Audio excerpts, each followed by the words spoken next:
Yeah, just a slight detour. Ended up trying to find where the first Congregational church would have been located, which Lacey was a deacon at, Mr. Lacey was a deacon at. And according to the records, it appears it stood at the corner of Bank and Broad Street, which is where I am. Right there's Bank, and then this is Broad running along this way. So it would have been somewhere in this area. However, it looks like the City Hall Annex is there, a relatively new building, and then some other buildings. And of course, there's the record for vital statistics where I was just at. So it looks like the church no longer exists. But in this area would have been where the Laceys would have attended church. All right, before I go to the Barnum Museum, I'm gonna have lunch here at Take Time Cafes. So I think that's what we're gonna do, grab a sandwich. So I'll let you know how it is in Bridgeport, Connecticut. Okay, just had a really good lunch, a turkey wrap, kind of panini style at that cafe.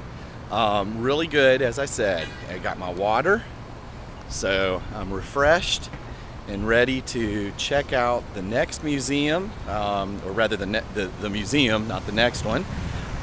It's the Barnum Museum. I'm going to go back to it, go through it. I also found out I'm near the library, so we'll have to see how time goes as far as getting in there to their historical records. So the research continues. Okay, so I just finished the tour of the Barnum Museum. No mention of Lacey in any of the displays, but he was living in Bridgeport at the time that Jane Eleanor Sherman Lacey and Roland Lacey had been married and were living together in the 1850s.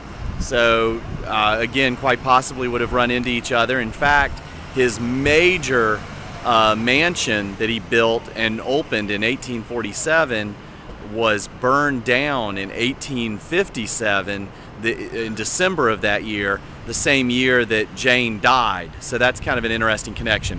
They also had a mummy in there, and it's not one of the fake mummies that you might have thought that would come from Barnum, but it's been dated and examined and ruled to be an actual official mummy.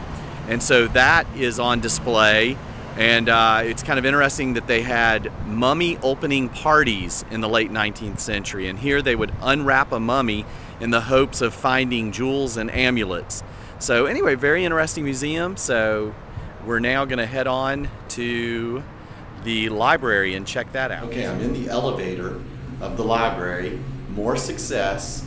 Found out how Henry died, and I got Jane and Bradley's wedding certificate. Pretty excited.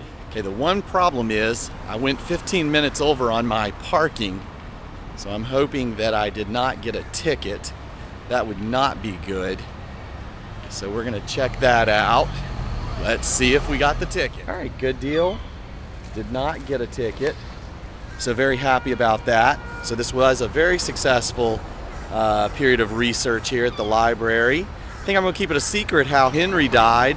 Still looking for Edward's death certificate, but you'll have to listen to a future podcast to find out how little Henry died as a 1-year-old.